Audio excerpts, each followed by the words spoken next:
Ich weiß, dass alle von uns alles geben, um diese Show auf die Beine zu stellen. Und trotzdem gehen natürlich Dinge schief. Weil jetzt viel mehr Leute hier arbeiten, wird es immer wuseliger.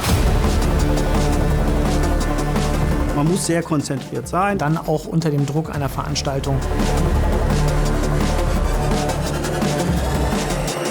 Wir sind mit der Brabus Signature Night 2023 so viel Risiko gegangen wie noch nie für ein Event in unserer Unternehmensgeschichte.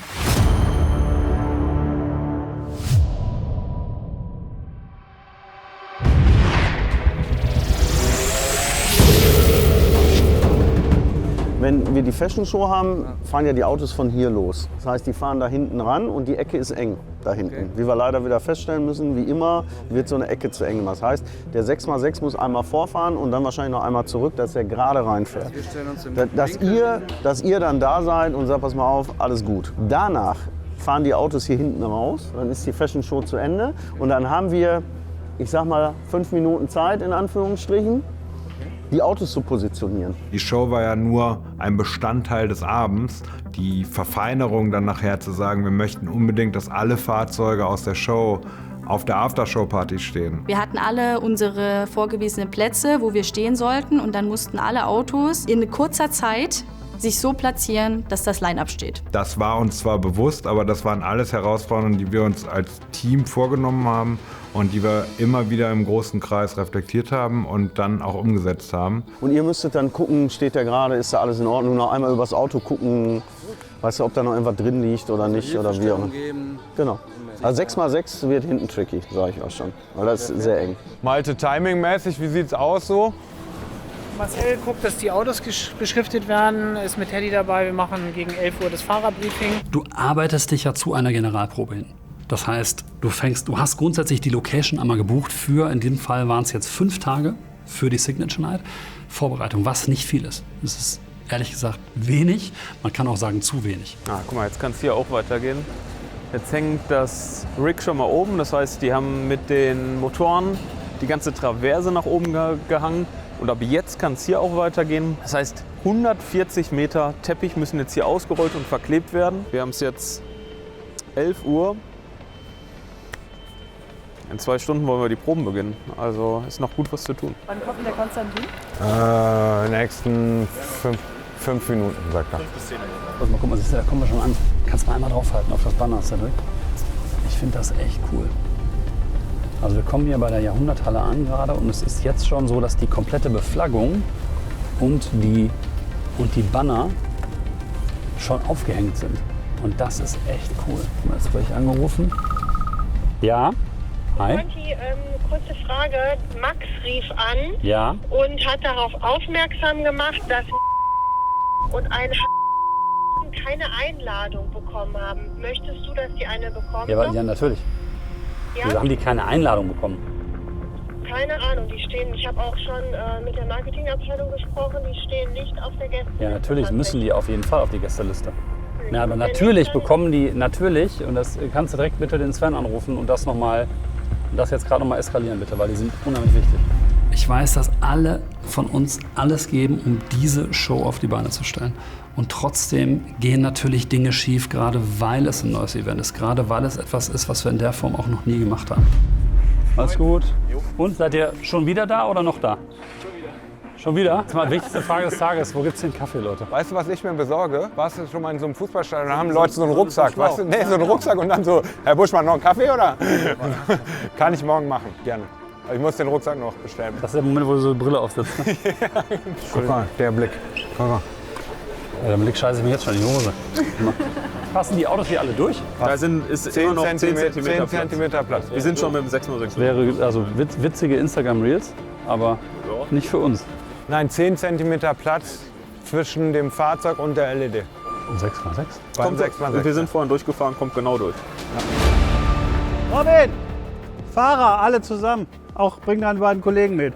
Und warum sind eure Motorräder noch nicht abgedeckt? Meine Aufgabe war es, die Regie zu führen, die Proben zu strukturieren und zu organisieren, also auch im Vorfeld schon zu gucken, wie das ganze Timing aussehen kann vor Ort. Es ist ja immer die Herausforderung vor Ort, der Aufbau endet irgendwann und während des Aufbaus müssen dann schon technische Sachen geprobt werden. Wir haben einen super engen Probenplan, wir haben nicht sehr viel Zeit bis morgen Abend. Das heißt, was absolut und immanent wichtig ist, wenn wir Zeiten kommunizieren, seid bitte da, unaufgefordert, damit wir die Zeiten auch einhalten und die uns zur Verfügung stehenden Probenzeiten auch maximal nutzen können. Kennst dich aus, weißt Bescheid? Ja, das ist mit der Größe so eine Sache. Ja, alles gut. Aus ist Mittelkonsole, ne? Und weiß Bescheid, ne? Taste. Ja, dann ist alles cool, dann weißt du es besser als ich. Ich mach die Tür zu, halt die Schnute.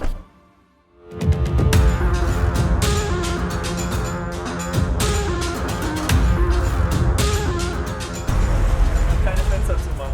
Ja, nee. Geiles Auto. Das schön hingekriegt, die Autos immer. War ein bisschen Arbeit, ne? War ein bisschen Arbeit.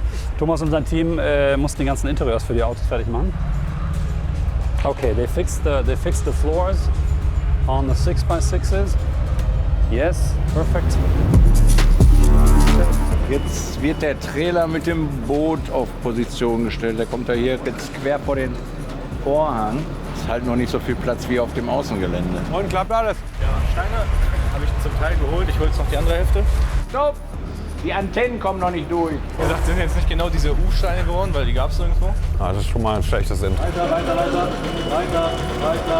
Oh, die sind aber sehr klein. Also ich habe 50 Stück insgesamt. Das ist jetzt die erste Ladung. Ja. Weil die Idee ist dann von dir, dass man die dann so quasi zusammensetzt. Ich würde sagen, wir hängen den jetzt ab, so wie er hier steht. Dann holen wir uns mal eben einen Gabelstapler. Autos sehen sehr gut aus. Wir haben natürlich ein Thema mit den Reifen, ne?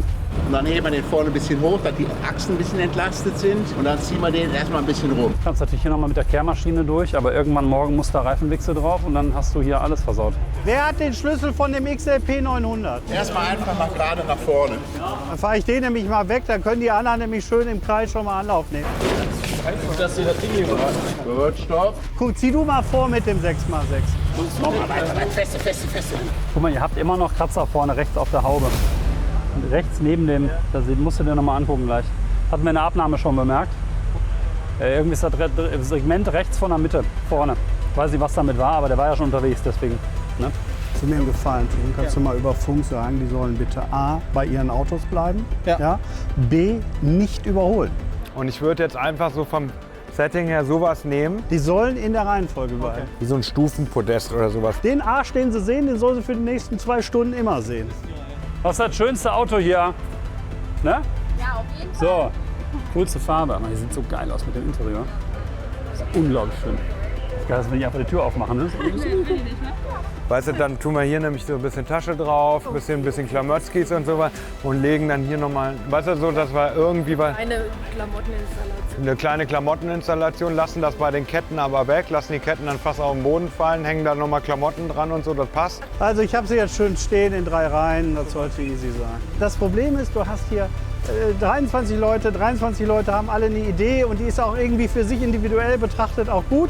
Aber Demokratie ist ein Thema, das ich sehr unterstütze, aber nicht in jeder Situation. Weißt du, was das Wuselige jetzt ist?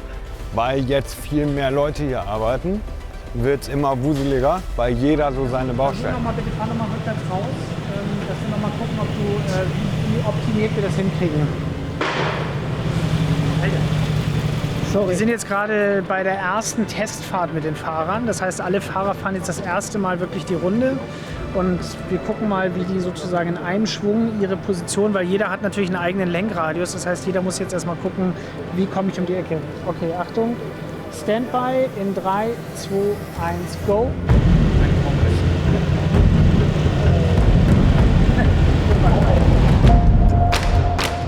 Oh, das sind wirklich 10 cm. Krasses Auto, wenn du es so denkst und stehst da drunter, dann ist es, denkst du, es ist viel zu niedrig. Mit dem 6x6 kommst du nicht in einem um die Kurve, da musst du einmal zurücksetzen. Aber wir üben ja noch ein bisschen. Es ist cool zu sehen, was alle gemeinsam so leisten, weil jedes Auto wird ja von einer anderen Gruppe gemacht, vom anderen Team. Und das ist jetzt seit langem mal wieder so, dass du die alle wirklich so zusammenstehen hast, dass du sehen kannst, Einige Autos werden in Werk 3 gebaut, die anderen in Werk 1, die anderen in Werk 4. Jetzt stehen alle unter einem Dach. Das ist mal was Besonderes, oder? Hallo zusammen, ich fange jetzt einfach mal hier an. Hallo Konstantin, hallo, schön, dass ihr da seid. Ihr seht gut aus. Hi guys, welcome to Bravo Signature Night 2023. This is, I think Dennis gave a little bit of an emotion. Has he been crying yet? No, I tried not to cry. I cried in the hotel, then I came here and then I had the emotional. That's good for you. We have 1, 2, 3 parts in 3 segments in the show that concern fashion, completely different things. Yeah. And I want all of you guys to feel welcome. I want all of you guys to be happy about what we're doing here. Thanks for being a part of this. Give yourself a big round of applause and let's make this a good show. Ist der erste Lauf für euch? Yes. Bist du nervös? Ach, haben wir ja schon mal gemacht, sowas. Also wir wissen alle, wie es ist, vor Leuten zu fahren. So eine Show an sich noch nicht. Aber wird schon.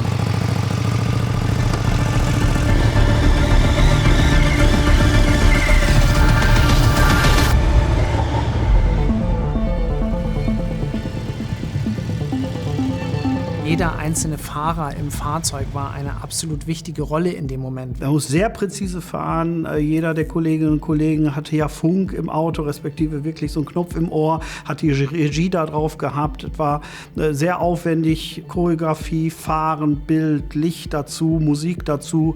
Also man muss sehr konzentriert sein. Die Konzentration war da, der Fokus war da. Wir waren darauf angewiesen, dass die Rangiervorgänge eben dann auch unter dem Druck einer Veranstaltung schaffen, dass die, sag ich mal, dann auch eben routiniert und mit einem Lächeln auf dem Catwalk fahren. Ja, lief gut, hat alles gut geklappt, ist sehr glatt, man muss sehr aufpassen, wie viel Gas man gibt.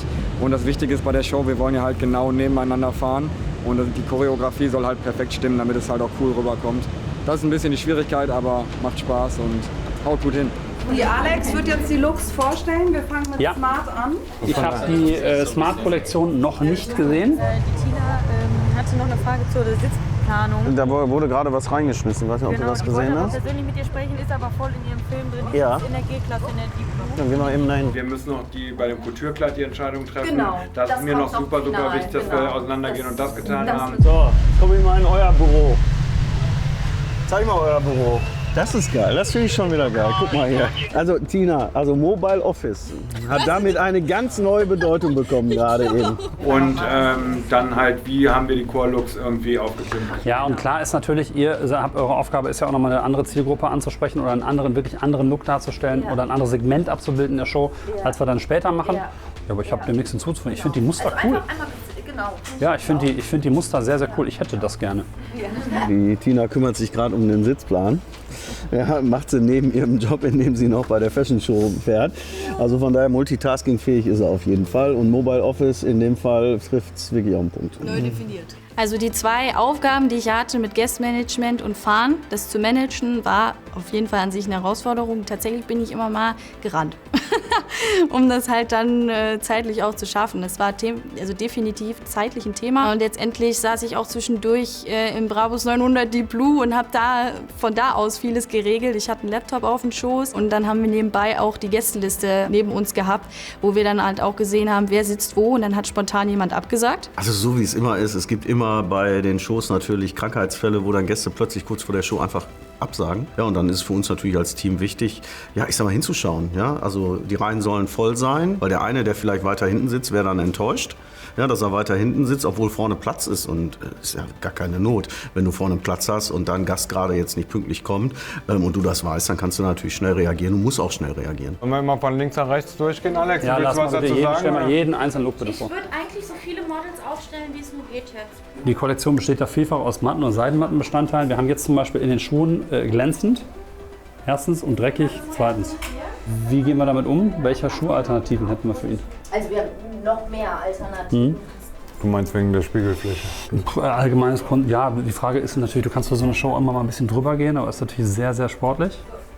Bin ich Also nicht sportlich. Warte, entspannt bleiben.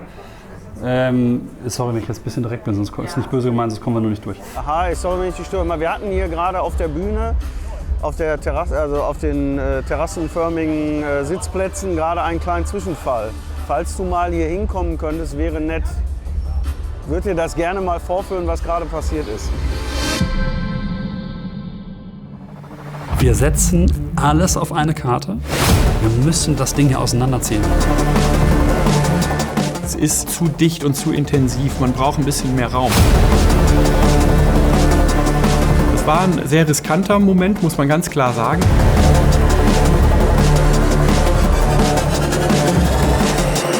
In dem ersten Moment ist auch keiner wirklich lösungsorientiert. Es ist halt eine hitzige Diskussion. Ist das eine Entscheidung, die wir riskieren können und sollten?